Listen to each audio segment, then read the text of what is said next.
Hello, everybody. My name is Julius, and I'm here again with another Ignore This podcast. It is chapter 13, meaning it's been 13 weeks straight of podcasts about nothing, essentially. Nothing with a lot of different types of people.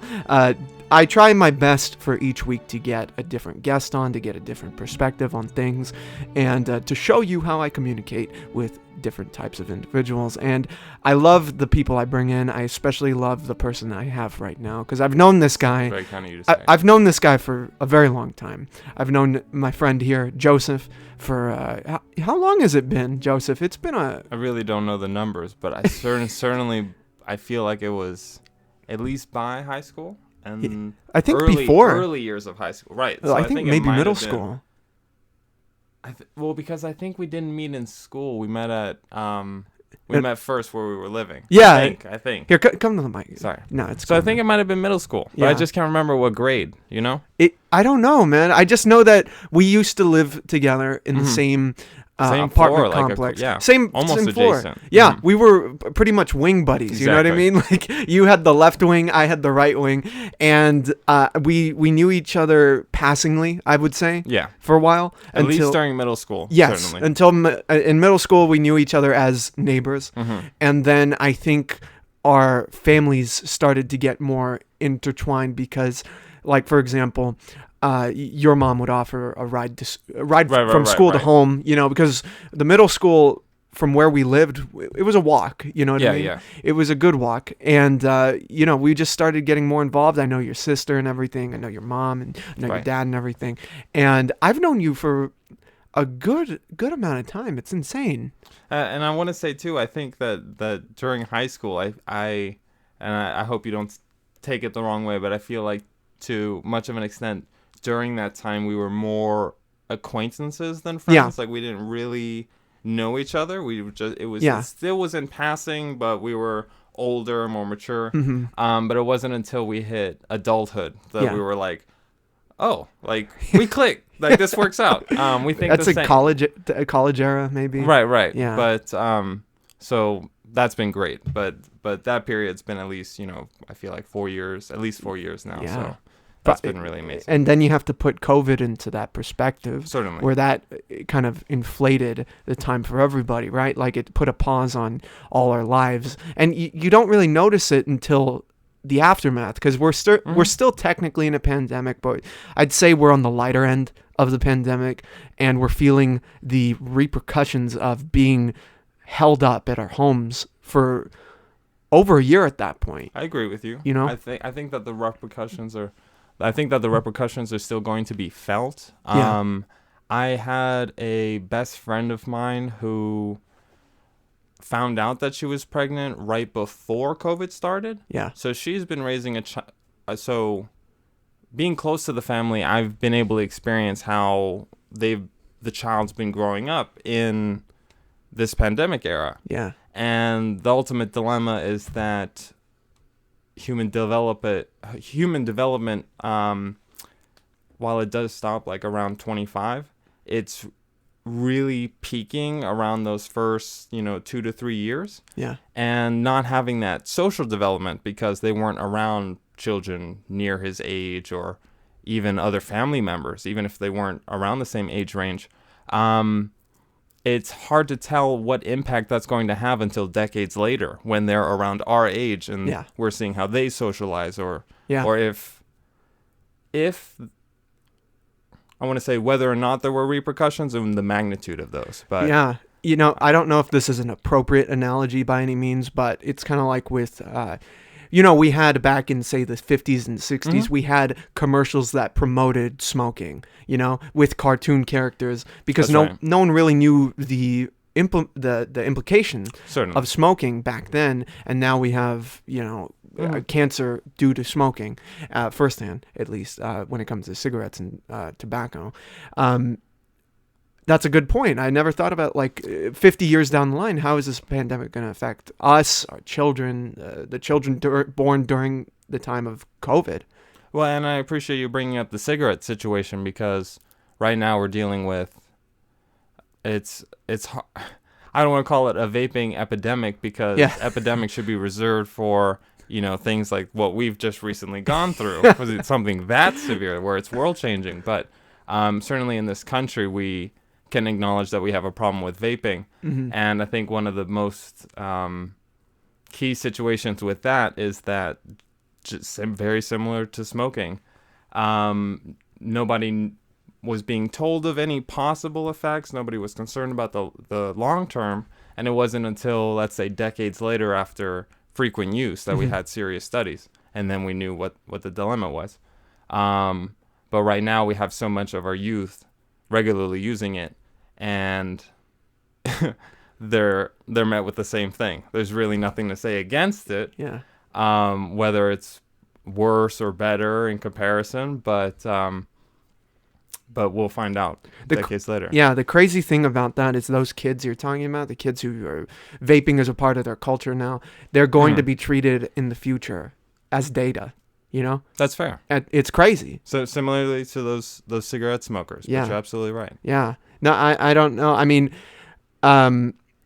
we could talk about smoking for hours because we both had our experiences with it. You have a more hands-on experience with it, not because you smoke a lot or anything, not because you're one of these, as Bill O'Reilly might put it, a stone slacker, but you educate yourself on smoking. You've been writing a book about marijuana specifically for Norway because you are Norwegian. Right. And first of all, that makes you one of the most unique people I know. The idea of writing a medical book regarding marijuana use and the plant itself for you're from Norway.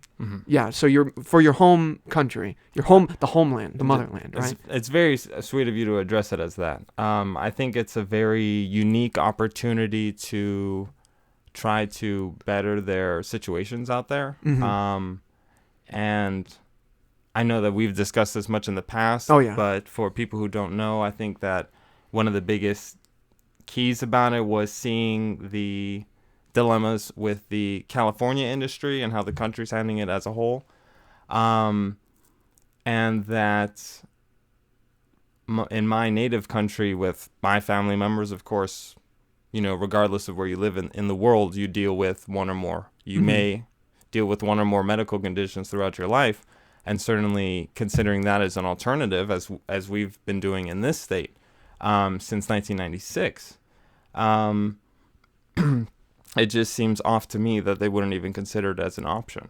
And they in do, Norway, yeah, and they do have one product available, actually that's available in numerous other European countries. That's called Sativex, and I don't want to get too detailed into the product itself, but there's a number of benefits that can come with it. But even with that approved product in my home country, it's not really seeing any use. If doctors don't feel comfortable prescribing it, then how are patients going to reap the benefits of it? What is the culture of weed in Norway? Is it more conservative? Is it liberal? What is it like over there when it comes to weed? When I went, the last summer vacation that I had there was right before the pandemic hit. And I went with my two sisters, my sister Phoenix and her girlfriend Val. And I was trying to assess the situation because I was when I'm writing this book to address the country and to educate individuals, I wanted to have some kind of assessment of what the atmosphere is out there. So I understand that legally it's restricted.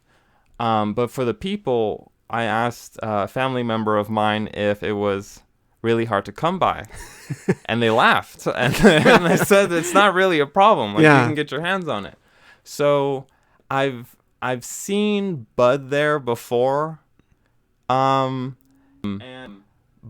I want to say as a whole, the country is very conservative. So not just with cannabis, but if you considered other things like, let's say, psychedelics or the decriminalization of drugs, even though they already have a very high focus on rehabilitation, for things of that nature, I would consider them conservative in that respect. Is that due to that discipline? Is that due to like traditional aspects of the country? Is that due to just the narrative that they try to push? Like, why is it that they are so conservative when it comes to that? It's a really great question. Thank you. Personally, I'm relatively unfamiliar with it Mm-hmm. because while I am trying to focus on it, I'm more accustomed to what we've encountered in this country, Right. or in this state. Yeah. I believe that it probably comes from traditional values towards being conservative, but I would also understand that very similarly to cannabis, that when you come to things like decriminalization, or let's say the use of psychedelic drugs for medicinal use, Yeah. that they also want to hold a conservative standard because other countries will look to them as, I don't want to necessarily say as judgment, but the vast majority of the world prohibits cannabis use. Right. So there's a substandard narrative there that it shouldn't be. You know, how it makes it difficult for other countries to determine if it's right for their country, if other countries aren't following it, or if they don't have data to follow behind it. So I think to some extent it's also because they're trying to be reserved and cautious. You know, it's funny. Is Norway only conservative in this way? Because so much of the time, in terms of our politics and the debates you hear about, say, socialism, right? Norway and other countries like it are going to be brought up as, you know, what the left or people on the left will use as comparisons of, like, well, why can't we shift focus in this way? Is Norway only conservative in the way of drugs, or in other things? I'm unfamiliar with the currently I'm unfamiliar with their broadest political views, but I was thinking about it, and I was going to mention that another thing to take into account is that with how their form of government as a democratic socialism, where they have a stable social security and a safety net for their citizens, and pool the wealth, and have a massive fund that goes to, you know, accommodating their citizens. Yeah. Like healthcare and education and precisely all that stuff. I think that may be a part of that, trying to maintain those, what would you call them? I think in an attempt in order to maintain those, they would seek to maintain conservative values so that things don't change too often. Yeah. But again, I'm kind of unfamiliar with it at this moment. Yeah. Well, it seems like the book that you're writing about weed and everything, about marijuana more so, it seems like it's more about the science of the plant and the drug itself rather than the philosophy of it and the uses of it. You're right. Is that right? Or you're absolutely correct. Yeah. I think that the main point about it is that at the end of the day, it is difficult to make a government change on its own, but if you empower the people with the information that they need and allow them to determine whether it's right or wrong, and that through the process of providing studies and research to support the medicinal benefits that it can potentially provide for a vast variety of conditions and ailments, that I'm not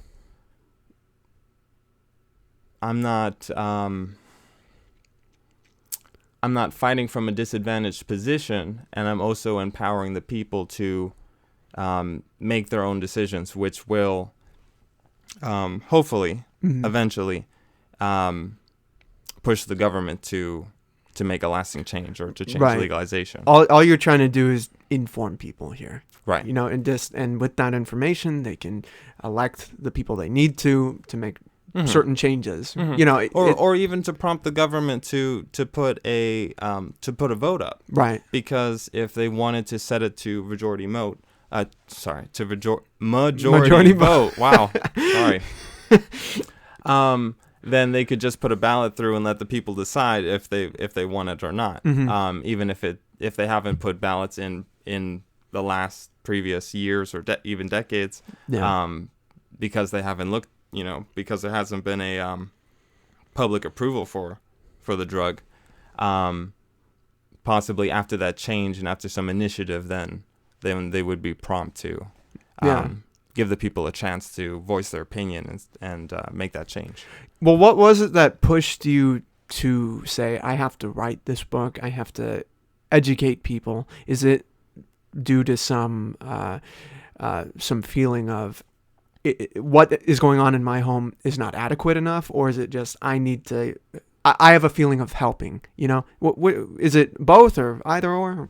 I think you hit the nail on the head with those two, but I think that it's multifaceted. Mm-hmm.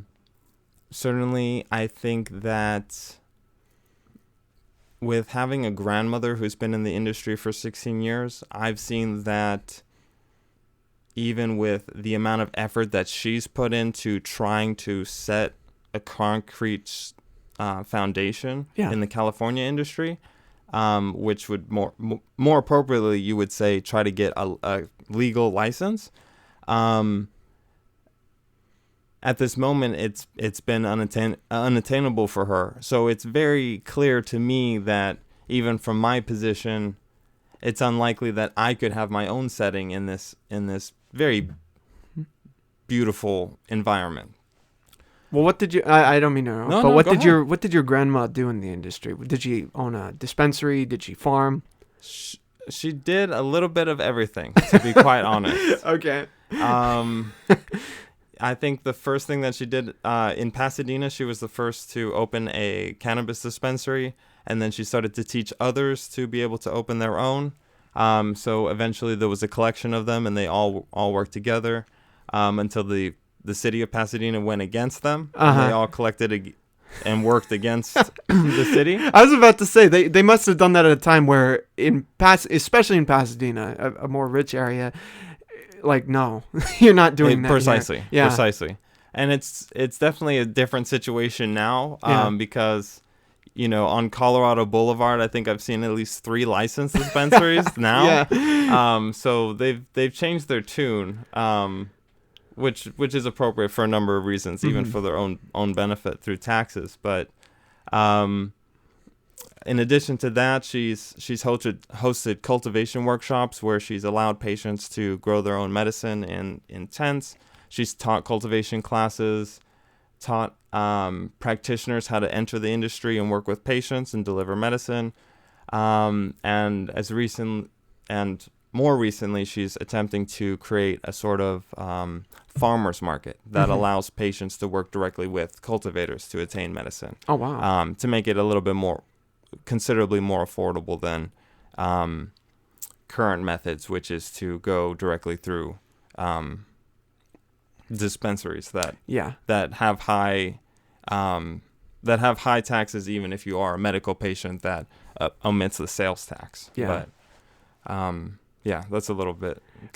It's a lot to say in those 16 years. I forgot to mention that going to Nevada, spending 3 years out there to try to start something, as well as hosting telemedicine, which is a method that allowed her to give patients doctor's approvals through online. So that they didn't have to come into the clinic, but wherever they were in California or Nevada, they could attain a legal license to go get medicine from a dispensary. But your grandma's been on the job for a while. Certainly. Yeah. No, she when she switched industry, she certainly hit it hard. But that was something. I gotta tell you, when it comes to weed, I think I've recently experienced how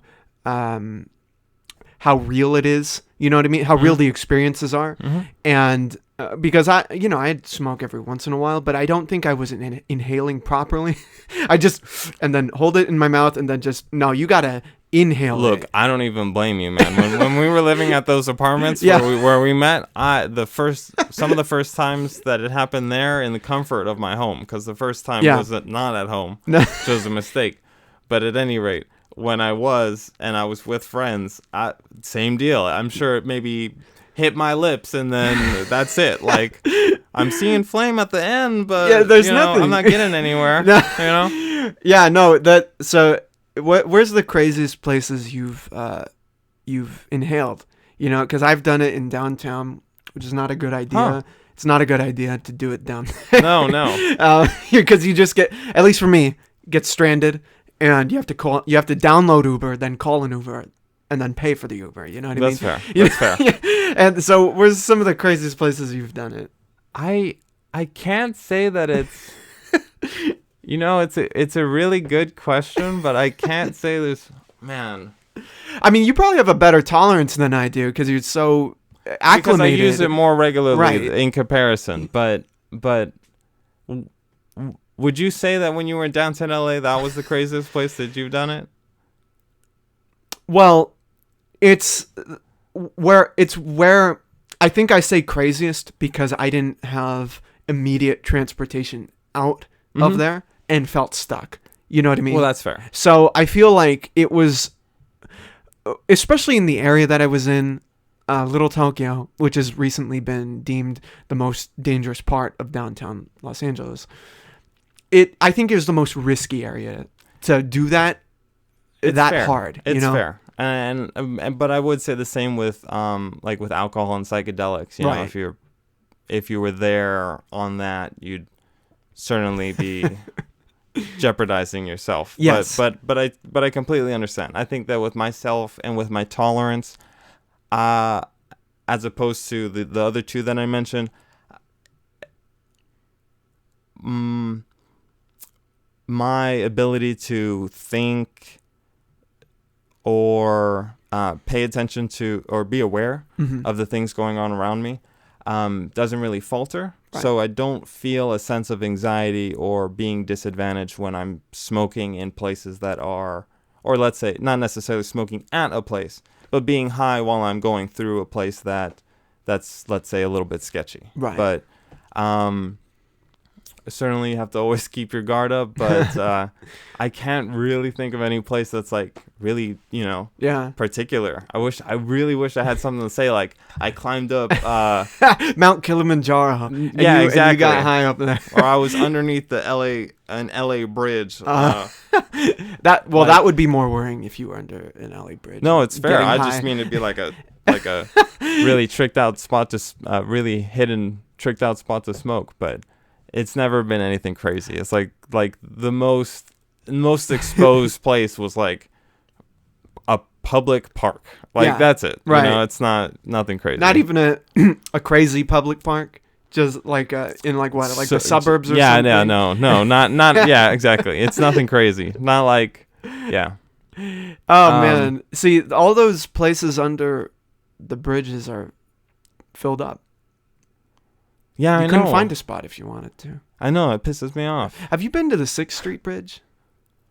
Is that the one that they most recently put up that keeps having trouble? Yeah, it keeps having trouble, yeah. Right before they put the speed bumps in, I actually got a chance to pass through there because I was visiting the area with a couple of friends. So I gotta experience it, but man, I mean, that popped up on the news every other day. Yeah. I mean, they just... We're always having didn't problems. matter, yeah. People, I think someone actually tried jumping off it the other day, but they were stopped.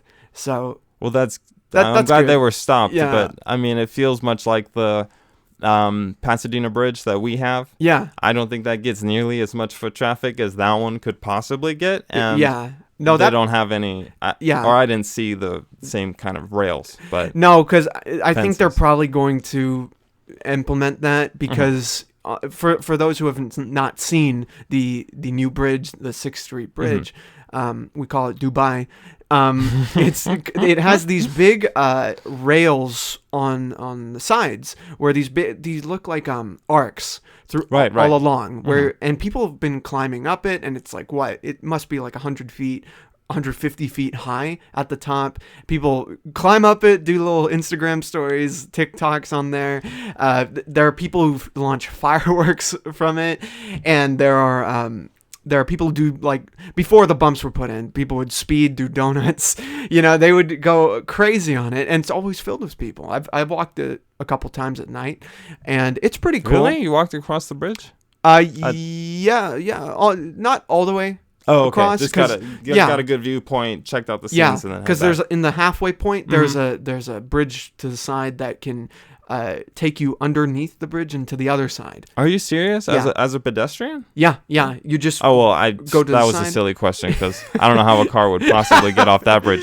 Yeah, it's like a little Disneyland ride. You just get in. Yeah. Pulls you down like those caravans or what? I can't remember that car company, but. That's really interesting. Yeah, it kind of helps people get access to it, but it's always filled with people. And I mean, why is it having problems? It's because you're trying to connect a gentrified area to a not gentrified area. You're trying to connect the arts district to Boyle Heights. And you're going to see what happens when that happens. It's a good observation. I mean, come on, man. I mean, for me, it's very transparent as to what they're trying to do at that point. They're trying to expand, and the arts district, because if you've been there, I know you've been there, a lot of people in LA have been there. It's stark how it is, the arts district, compared to what it's right next to, which is Skid Row. It is, I don't even know how to describe it other than obvious. You know what I mean? They're trying to clean up, and I feel like that cleanup means a couple different things in this town. And what do you feel about that? I believe that it's when I found out about the bridge being created, and then I had some time to think about it, even before the vast amount of incidences that we had on top of the bridge.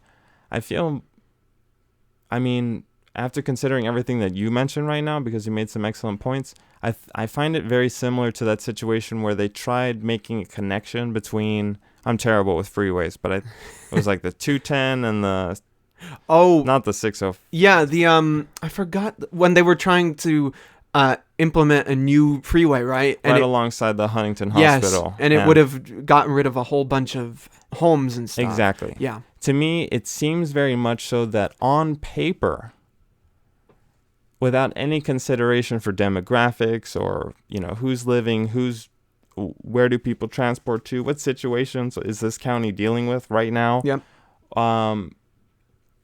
And the fact that we're in a pandemic, I don't know when they started, but it seems very much so that with both bridges, they saw an opportunity where, okay, well, we can significantly decrease traffic and accommodate for more people, and try to increase accessibility. So we should make this project happen. Right. And unlike, what was the bridge's name? What did you? The 6th Street. Do you one? call it Dubai? Dubai. I thought that was funny. Is that because of how it's engineered? I think, yeah. I mean, I heard it from some friends that were like, "Hey, we're going to Dubai tonight." Yeah, sure, let's do it. I kind of like that. So unlike Dubai, the other one wasn't completed, but with both of them, it seems like they did no accommodations for both of the city's demographics. Of course, with the it's the first thing that clicks in my head. I'm gonna keep calling it the Dubai Bridge now. Unlike the Dubai Bridge, I don't know if they had to demolish buildings in order to create it, because it seems like it's not a formal term, but it seems like a high-rise freeway, and that it was built far above. Yeah, right. Above the river, right? Isn't it above? Above the LA River? No, it's not. It's I don't think it is. It is built upon atop certain little driveways and stuff, and train yards. I don't know if it passes above the LA River. There are other bridges that do, but I don't know if that's one. I can't remember I was just trying to guess the river. It's next to the freeways and everything. Okay. It's right there. I was thinking because that's a good point, though. That one at least didn't try to pay people out and bulldoze homes. Right. But of course, the situation was like that in Pasadena. And even to this day, you have homes that just sit there, beautiful, big homes, nice properties that just sit there and do nothing because it was taken up. And now it's just left to rot. With it? Yeah, exactly. I think that was the situation of the 105 freeway, maybe. I remember I think you're better with it. I think so. I remember the icons of no freeway and insert number here, right? Yeah. Like that's 105, that's 150, whatever. But I remember protests of when that was happening because LA has a big history with that, of taking communities, displacing the people so they can build some shit there. You know, like I mentioned on another episode, Dodger Stadium has an infamous history of that, where Dodger Stadium, where it is, that area was originally a community, a Hispanic community of homes and everything. Wow. And the land was bought up by I believe the owner of the Dodgers, because they are from Brooklyn originally, and those people were just kicked out. You know, relocated. Yeah, it's insane. We as a city certainly have that type of history with our people. Yes. I mean, one thing I wanted to bring up to you, which I kind of told you about it beforehand, is something that happened because as of this recording, it's 2 days actually. It's 3 days. It's Monday. It's Mental Health Awareness Day, and it's also Indigenous Peoples Day. And something happened. I don't know if this happened today, but it has to do with our community, Los Angeles. There's leaked audio of not just an LA council member, but the president of the LA council, community council, city council, pardon me. And her name is Nuri Martinez. And Nuri Martinez is the president of the LA council. I don't know if she's resigned or not yet, but some audio is leaked of her. I haven't heard about this. Yeah, well, I was sent it today. Gotcha. Right before our recording by a friend, Lynn. And in the audio, which I listened to, she makes a lot of comments about just racist comments about black kids, Korean kids, the whole thing, being very territorial. And it's something that happens amongst minorities that needs to be reevaluated and stopped. Where we, especially, and I've experienced this firsthand in the Hispanic community, there's a lot of otherism and a lot of, I guess othering is the right term, a lot of colorism, I think, where let's say you were Mexican, right? And you hung out with a bunch of other Mexicans, right? And you grew up around here and you went to El Monte and you were treated lesser than because you didn't look the part, you didn't dress the part, you didn't speak Spanish, right? That is something that I can't stand. It's something that has to stop because this is how I've always looked at it, especially when I've been treated this way. The people in this country who have power, who are racist, who make the decisions, right? They're going to treat us the same. You know, you're Mexican, I'm Mexican, right? We're going to be treated the same no matter how different we speak from each other. So why are we treating ourselves this way? Why are we treating other races the way that racists treat them, you know? For this woman, for this elected official behind closed doors to say all this awful stuff about I don't even want to read it. It's so bad, but it's just awful. Why are you in a position of power and why do you feel compelled to say these things? This is insane. You know, this is insane. You were elected to represent us, and us means everyone, you know, including, you know, white people, Korean people, you know, you're exactly right. Purple people, polka dot people, right? It's insane. And it makes our community look like a bunch of fools who we're just going to elect anyone with the last name Martinez in there, right? Anyone, you know. I'll let you talk. I'm just going to let this last point. You have a responsibility when you get in that office. You're absolutely right. You know, you have a responsibility to represent the best of our community and represent the best of our interests. Because this woman, she puts out a lot of, you know, pride in being Latin, right? Pride in being Mexican and Hispanic, right? But that's all you're representing? You were representing Los Angeles, and Los Angeles is not just Mexican people. And I feel that Mexican people, and look, I've dealt with a lot of racism, sure, from this town. I've felt it, but Sorry to hear we that. are we're not just Mexican people in Los Angeles. We are black people, we're Asian people, we're white people. We are Los Angeles. We're everybody here, So you are here to represent everybody. So I just hate when this type of shit happens. And I'm not trying to be woke, or I'm not trying to cancel anybody, It's but not, it's not like that. it is incredibly inappropriate, and it is wrong, and she needs to resign. It's as simple as that. I really appreciate you speaking up about it. I think that regardless of any ranking or position that you're at as a position of government in this country, and certainly in this, I don't want to say certainly in this state, Right.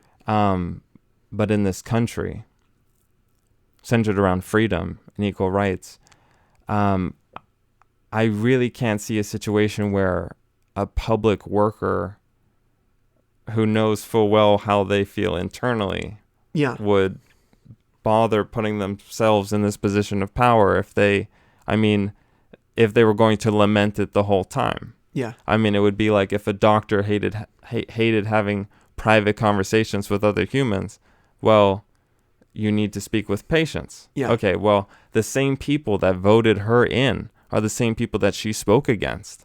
Yeah. But that doesn't make any sense. But she knew it. She knew the demographics of the city she was running for, because she needed to target them in order to get into the voting lobby. Yeah. But then she has obviously no concern for them. Yeah. If that's how she speaks about them, then it's very easy to assume that she gave no accommodations or considerations for them when she was handling political decisions or lobbying while she was in that position. I don't know how long she's been in it. I don't know either. I heard about this today, but all I know is that this is, it's embarrassing because it is embarrassing. People already have, in the rest of the country, people already have a view of California, and especially this area in California. People already have the view of it being elitist, very PC, and very also just a mess, right? Just a mess that has racial undertones, because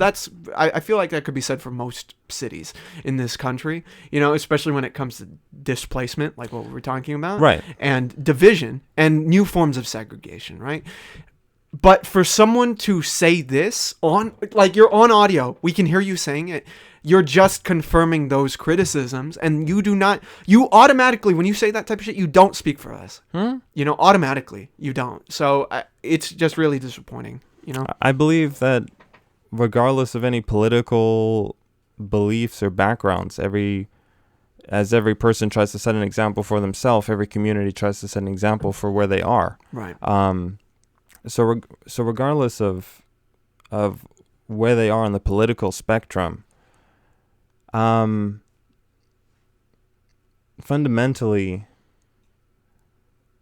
or at least in LA County, we're trying to aim for a situation that represents our values. Right. And for us growing up and being raised here, we understand that it's about trying to,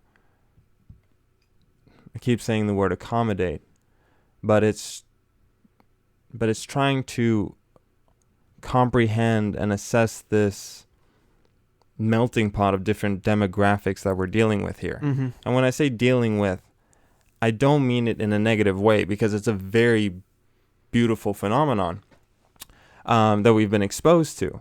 But it's a situation of intermingling, and that in our community, we want to represent that we treat every demographic equally. Yeah. And for this person who we put into office, to try to be a representative of ourselves and then speak negatively against one or more groups,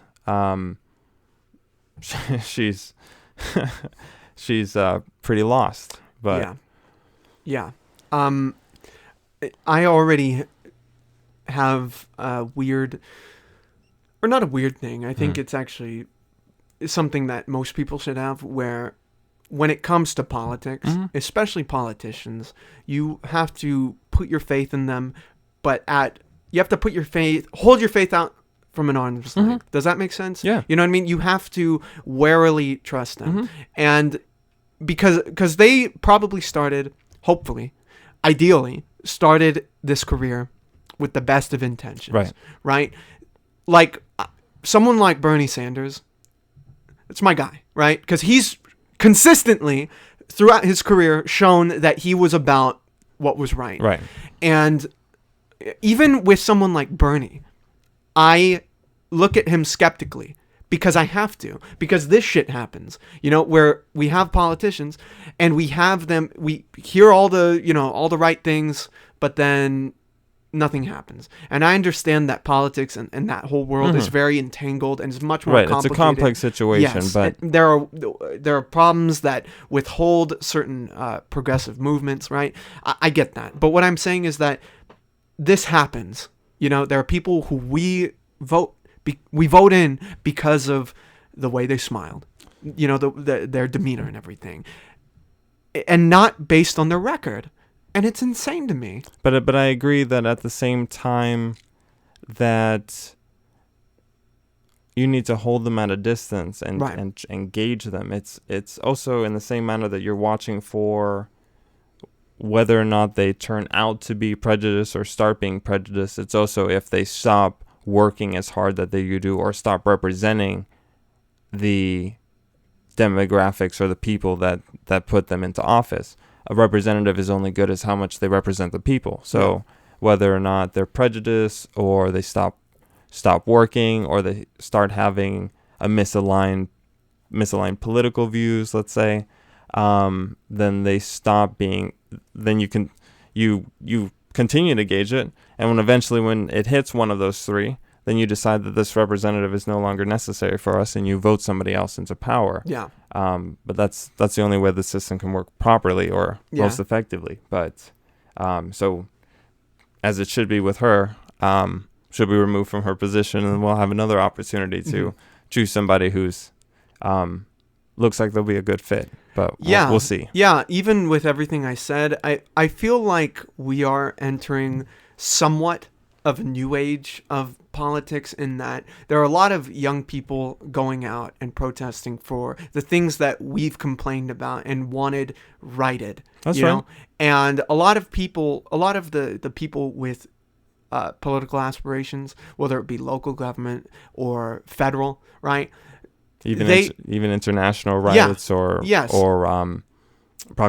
proclamations against the war. Yes, but, they've all, or maybe not all, but plenty I've seen recently. I don't have any names on top of my head or anything, but actually I think I do.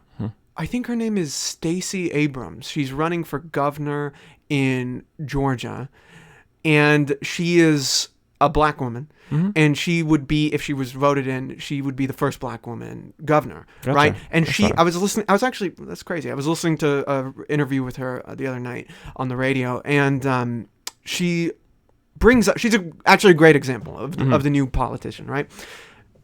Or I guess just a politician in the new age, where she acknowledges the problems we've all been dealing with. And it comes off as progressive, and maybe that's not unheard of for politicians. Maybe that's been there since the inception, but it does feel like, okay, someone's finally listening. I understand. And hopefully, if Abrams is elected in Georgia, if she is elected in, she will stick by her promises of dealing with systemic racism and all that, and abortion and all that stuff, right?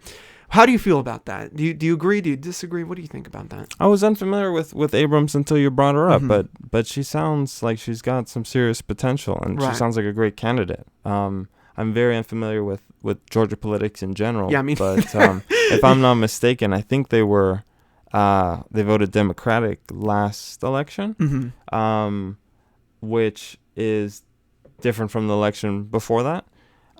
So I think that there's a lot of change going on there. Sure. But Abram sounds like a good fit. So sounds like an excellent fit, actually. So Do you I hope think that she fights as strong once she gets in. I hope if so. She gets in. Yeah, if she gets in, I hope so. But do you think that we're entering a kind of a more progressive age with a lot of the young people, or is it just because we're still stuck dealing with the aftermath of what happened with Trump and everything? And I mean, long before Trump and all that. But I think it's an excellent point. I think I would have much more hindsight if I was alive. If I like the 80s or something. Yeah, exactly. If I was 50 years old rather than almost 25, right? Because I would have seen the transition of protests and activism before and after the internet. Right. I can only assess what I've seen myself, and that even in a small frame of time was like us being in high school and not everyone having a cell phone. Yeah. And now the stereotype is that, every other kid has a tablet. So we're also having to take into consideration the impact of it's a little bit off topic, but it's about taking into consideration like we were mentioning earlier, I think before this podcast got started, mm-hmm. about the potential impact of electronic use on socialization. Yeah. Now we won't see that till later. But with respect to being progressive, at least when I try to take it in account for activism, it seems like the transition that we've seen in our lifetimes is a significant increase in accessibility to electronic devices. Yeah. And as well as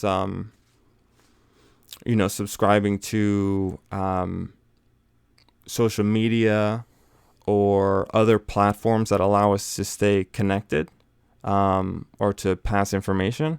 And I think that a part of that has allowed this generation to pursue a progressive age, but in the same manner that I think humans in any country, give them the benefit of the doubt that they would be working towards a progressive age. Mm-hmm. I think that it's greater stimulated now because it's much easier to communicate within each other, right? Or to organize these protests, or to bring awareness to different humanitarian issues, whether it's in our community, our state, our country, or somewhere else on the planet. Yeah. But if I try to assess how it is now, I think we are going towards a progressive age. And at least when I try to, and I might be a little bit biased too, because I also I think I'm very biased. I also think often too about my my sister and her girlfriend, because they and I need to mention it too, because it's the other thing to take account was the pandemic, right? Because you had that situation where for the last 2 years, a lot of people have been able to really exemplify their social activism because they had the time cut out, or let's say, they hopefully had some unemployment checks coming through, and that allowed them to pursue the social change that they wanted. But with my two sisters, and certainly, particularly during the pandemic, but even before, and we want to call it after, because mm-hmm. we're in the later stages right now. Yeah. They continue to be very active. So it's hard for me to gauge it, because I feel like we're just all in it. We're all trying to get towards it. I mean, or at least it's split. That some people aren't concerned, but the people who do mind it are all in, and like, we need to be about every single change. Like, there's so many different things that we need to account for. So I don't want to say that we're all of our generation is motivated and in it. No. But I find that the ones who are like, well, we should really figure this out in, like, the next 10 years or something, so. Yeah, well, social media. So that gives some hope too, but. Yeah, social media has definitely acted as an extension of that motivation, right? Or as a tool for that motivation, I think that's social media at its best, where people can be activists in their own way and just spread that awareness or information about, say, like with what happened with this president of the city council, right? That's, I think, social media at its most useful. Now, at its most, I guess, at its most misuseful is when you spread either lies or just misinformation, hate, vitriolic bullshit, negative comments, and that's always going to exist. You know, that balance is always going to be there of progressive ideals and the opposite. You know, and I think social media kind of makes a parade of that. You know, because even though here I am talking about how it's great that people are sharing this. Thank you again, Lynn, for sharing this with me. At that same time, to that same point, it helps to have a break from all that, because then you just become the cause, and you, I think, lose yourself, and you lose your not the dignity's not the word, but I guess your eloquence in how you treat people who disagree with you, right? I don't know if I told you this, but last year I was hanging out with a friend. His name's Hector, and we were having some lunch at one point, and there was this woman out in the front of the place we were eating, and there was an older woman who was asking for change, you know, like coins or bills or whatever. And I gave her some change. I was like, hey man, get some food. You know, you want me to get something for you? That's great. And she said, no, thank you. And she was still there. And then she came up, and then while I was eating with my friend, we started talking, and we just start talking about, you know, random stuff. And then it gets into politics. And then this woman starts going down the rabbit hole, the Alex Jones rabbit hole of putting aluminum in our tap water. Oh my God, the conspiracies, the this, the that, Let me tell you about the Clintons. I mean, literally, she said, "What about the Jews in Israel?" I'm like, and that's when I was just like, I don't know what is happening right now. I don't know. Yeah, I can't remember if you told me this story or not, but it haunts me that you might have been hit with two crazy political women that just went off on you when you went to say hi. But oh my God, I didn't know what to make of it. I was just trying to be cool with her, but she was losing her fucking mind to the point where an actual Karen came in. But this Karen had, you know, the best of intentions, saying, "Excuse me, everything you're saying is just," because she was going off on Black Lives Matter and how it's corrupt and how it's a new age terrorism and everything. This older woman and this Karen was like, "Listen, you can't say that. That's not right. That's not what Black Lives Matter is." Karen had a daughter who was there, and this old woman was trying to square up with the Karen. And, you know, so this is where we're at, where we're yelling at each other in the streets, you know, and I'm not yelling at her. I'm not insulting her. I'm just like, listen, look, hope you're okay. Just leave and everything. I gave her a couple more dollars, and she left in her van. She had a van, so I was a little pissed because she had transportation. I was like, wait, that's a big-ass van with gas prices how they are now. You can afford a meal. No, shyster. She's putting it in neutral, writing to other coffee shops and finding people she can yell at about politics. It's crazy, but this is where we're at. That was pretty bad. That's an extreme. Sorry I had that. No, it is an extreme. You certainly find those people out there. Pisses me off, man. Yeah. Pisses me off. You know? I don't know what else to say other than how do you think we can heal? You know, how do you think we can have the right type of discourse when it comes to anything political, whether it be, you know, you're going to Norway, right? You're going to introduce this book. They're very conservative when it comes to marijuana. How do you plan on reaching them? It's difficult to determine what discourse is right, but I think that the most appropriate discourse or methods of discussion is where all voices are heard, and where we try to accommodate for every person. Yeah. For example, like something that I mentioned in the book, and I hope that this isn't an immediate strafe-off subject, but something that is appropriate to the discussion of the book is that, and also appropriate to a celebration of today, in Indigenous Peoples Day.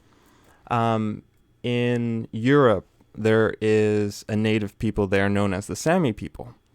And I may be pronouncing it wrong, so I may have to apologize in the future.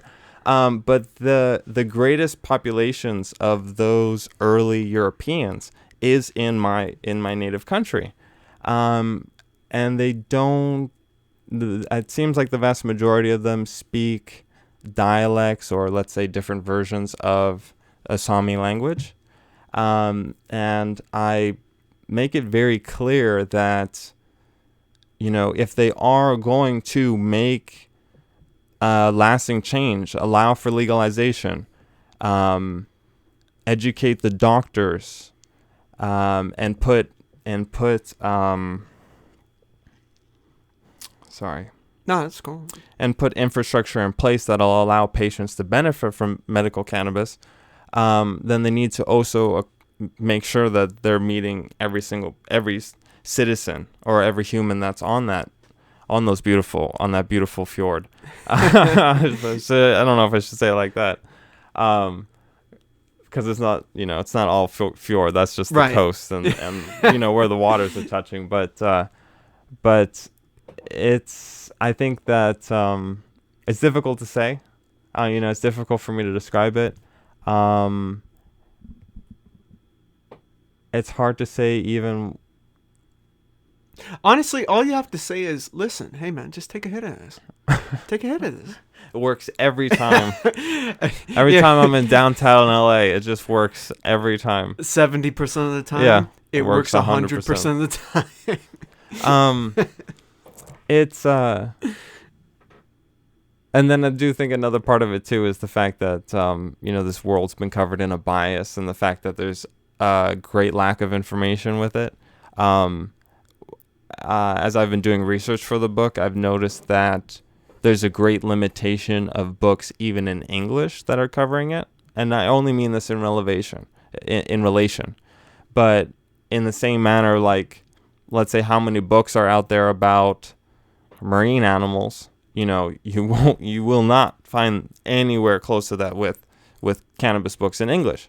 So how would you take that into consideration with Norway? Mm-hmm. Well, how many books translated or written in Norwegian are out there talking about medical cannabis? Well, they may not exist. Right. I haven't done enough research to confirm it, but I haven't found any that were originally written in it. Right. And of course that speaks to the traditional values, being conservative about it.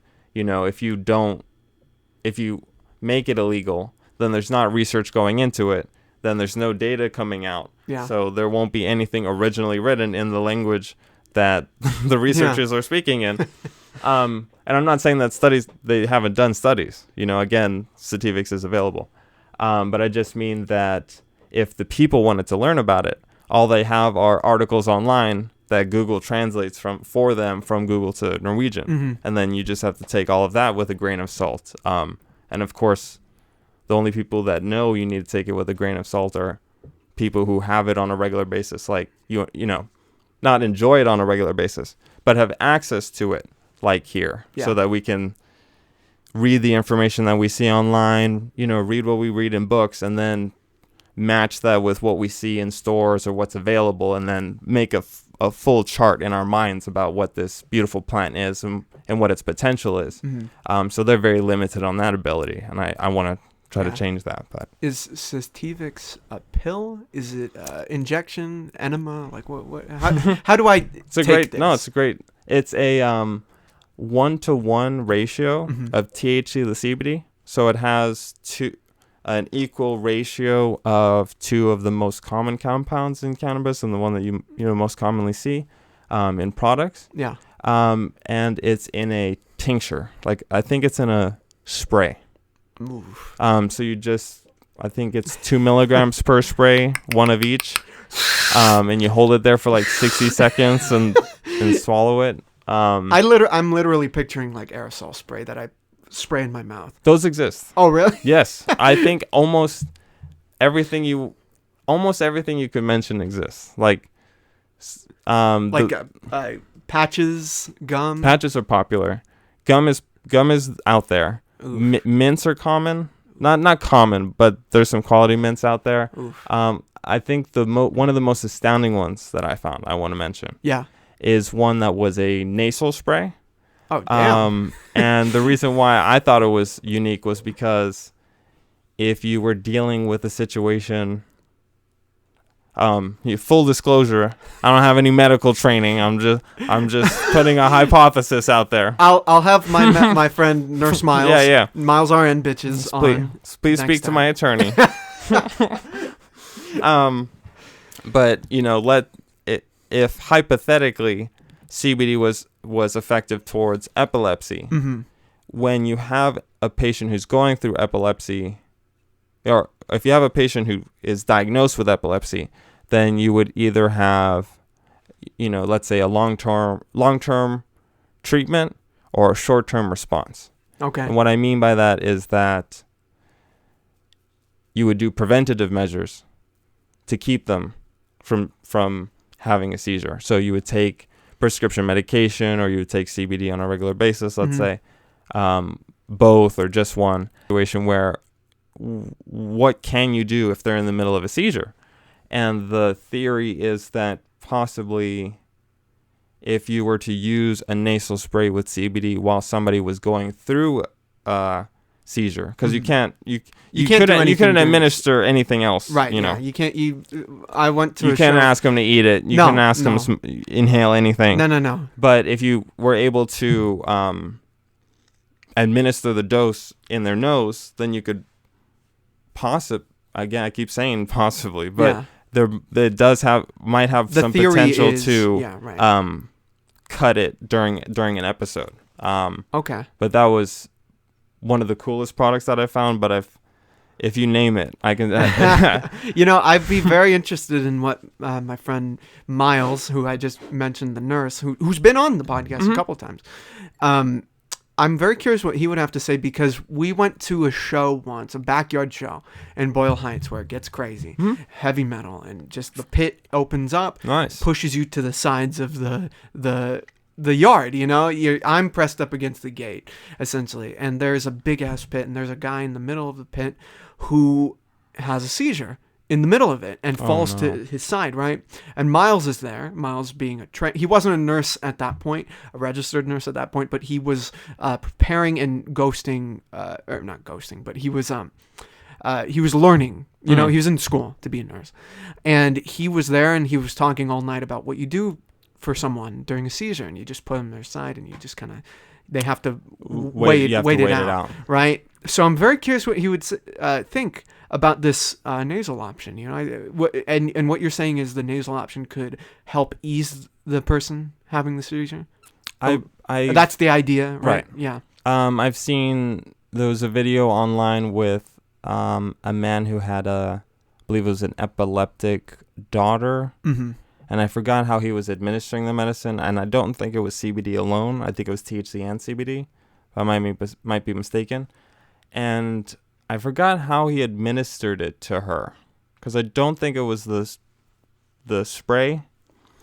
But I apologize. It wasn't a seizure. Okay. I had remembered it because of the motions that they were making, but it was a behavioral treatment. Okay.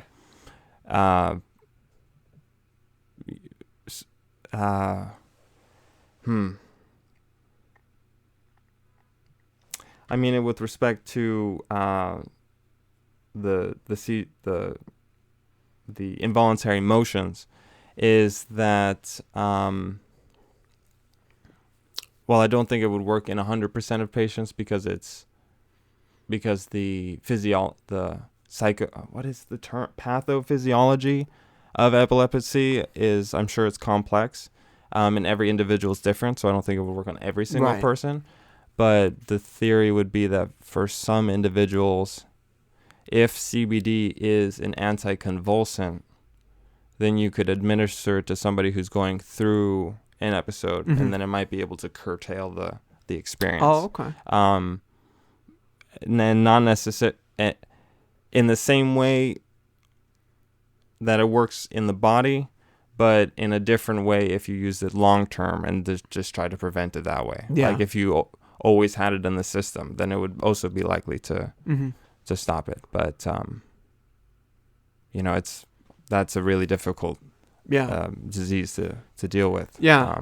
Well, I'm curious, since marijuana is a big part of your life, right? And it's a big part of this country, of course, And Biden recently came out, and he's taking steps towards hopefully decriminalization of marijuana possession. He had that. He's repealing the criminality of possession of marijuana in the country. What do you think about that? I think that if he does commit to it and he makes that change, it would be great. I wouldn't be speaking towards his administration, but I would be speaking towards something that is long overdue. Yeah. In this country. I saw a clip recently, and I don't remember who the speaker was, but it comes to mind because at this current moment, we have so many people who are still locked up for selling something that's never killed anybody. Right. And one of the, I really don't want to call it irony, but one of the strangest things that you'll ever see, and you just have to imagine it. But have you ever been to the, at Union Station where that bus plaza is? Yes. So when you're there, you're facing two sides, and there's two big, huge buildings. Yes. Okay. One's tall, one's big, tall-wise, and one's big, width-wise. Yeah. But horizontally, anyways. But do you remember those two buildings? Yes. Okay. So one of them is Stizzy, which is a legal place. It's always booming. Doesn't matter what time I'm there. And then the other one is the Twin Peaks men's prison. And I think that it would be absolutely insane, but the chances are there is somebody in one of those cells that might be looking across and seeing a legal business, and they're stuck in there because they were probably simply selling on a non-violent charge just a little bit of bud. Yeah. But I think that if he makes the change, it's good. I think, again, it's long overdue, but I find that in the same manner that so many people have brought it up before, political figures, that I really hope it's just, and not another spinning the chain, like, just rolling. Yeah. I'm hoping it's not just, I think it might be a case of virtue signaling. I think that it will happen. I didn't mean to interrupt. No, but I think that it will happen someday. Right. Under Biden, I don't know. Yeah. I there's an odd irony in this administration being the ones to do it because of Kamala Harris and her involvement of locking a lot of those people up who were selling or holding weed. I'm glad you brought that up. A very strict irony in that. I saw a meme 100%. I saw a meme of Biden saying, "You're all free to go," and then it was Kamala, "Those are my prisoners." Oh no. I don't mean to sound like Daily Wire or anything, but that irony exists and is very strong in this case. I hope that these people who weren't trying to hurt anyone or trying to fucking, I hope they get their justice. If it's it took 20 or more years before it went from being, I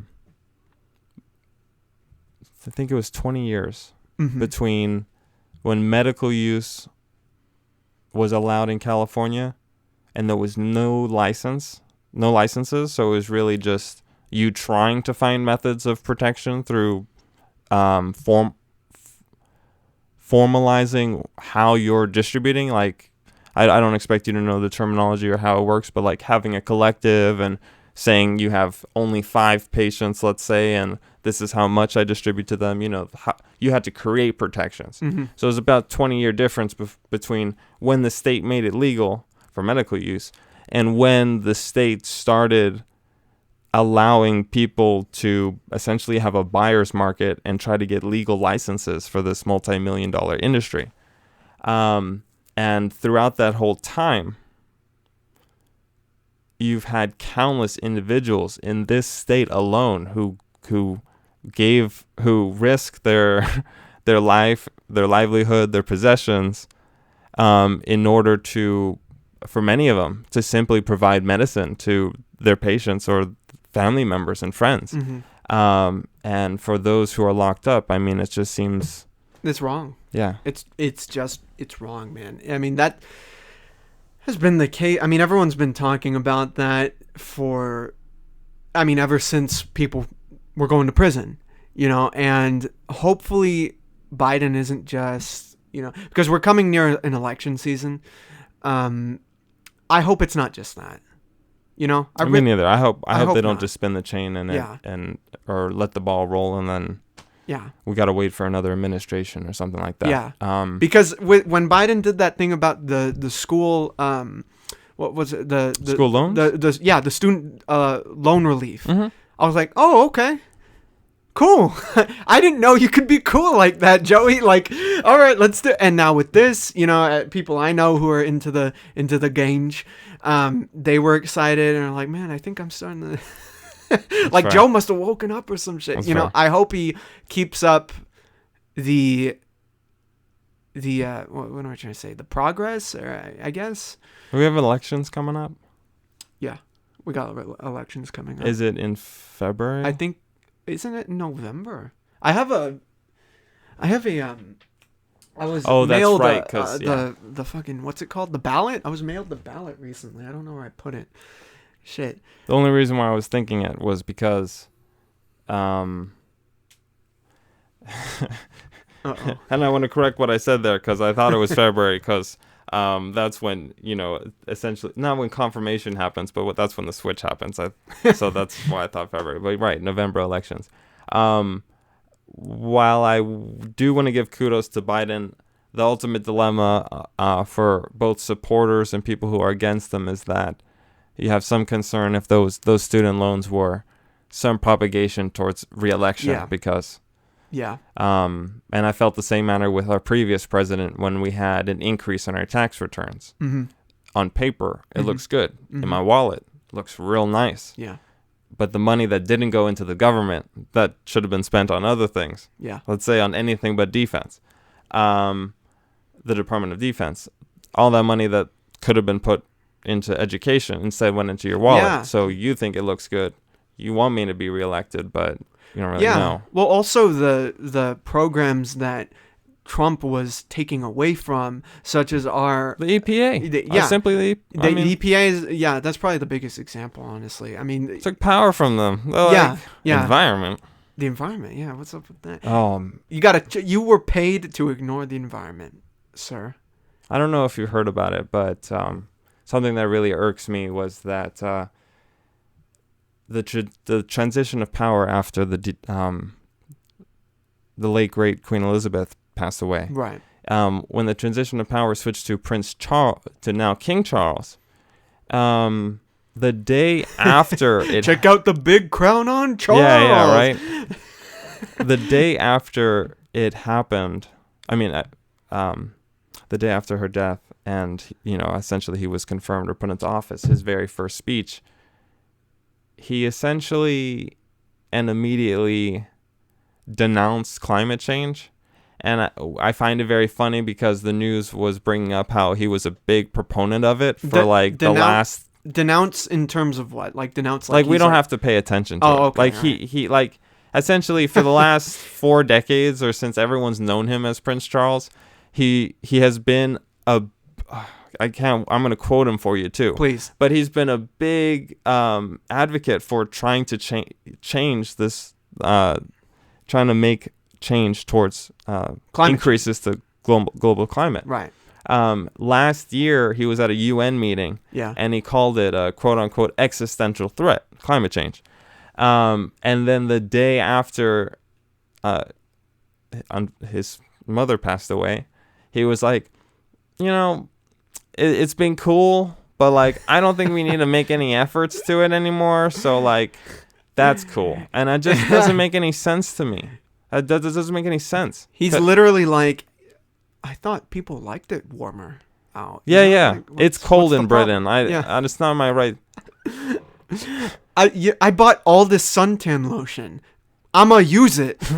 I'm going to Antarctica. I heard it's great this century. Yeah, the weather's right. great this century. Yeah, wow. Deep pockets, man. I don't know what. I mean, it's money. Clearly, it's money. It's money. But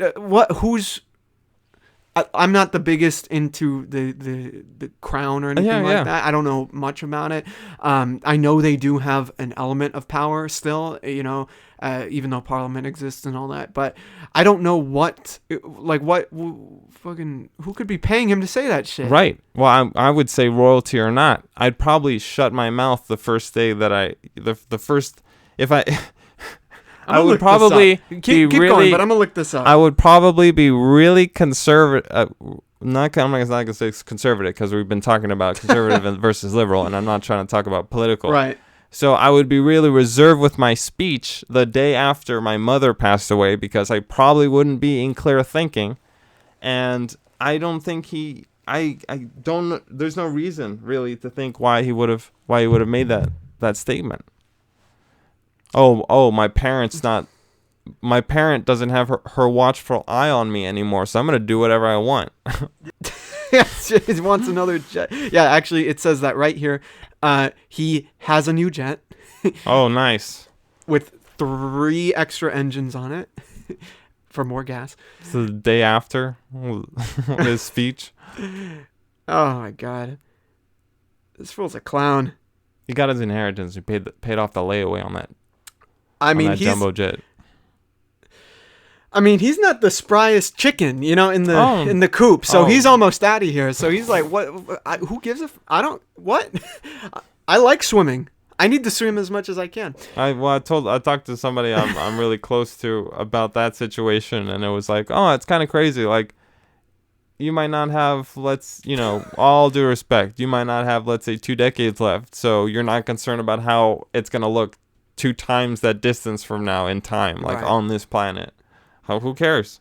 Yeah, it's heating up a degree every year. Okay, well, when I'm 100, it'll be a whole bunch of beach property. Once the glaciers melt and the water rises, he's gonna go into real estate. Good for him. Yeah, good for him. Oh my God. Yeah. Well, I'm hoping that Biden doesn't keep fucking up because we're the ones who have to deal with him. And yeah, I don't know what else to say about that other than that. Don't fuck up, Let's really go, Brandon. It's certainly going to be a really interesting election year. It's hard. Yes. It's impossible to say who might win right now, and that's particularly because not everybody is. You don't know who's going to be in it or who's going to try for it. So yeah, the one thing I will say, and especially with this LA City Council former president, I will say go vote, but don't go passively vote.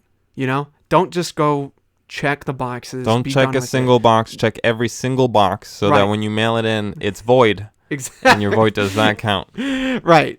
Honestly, just do the research on these people. And of course, with Martinez, I don't know if anyone saw this coming because it was leaked. No, well, because please use your everything best happens foresight. behind closed doors. Exactly.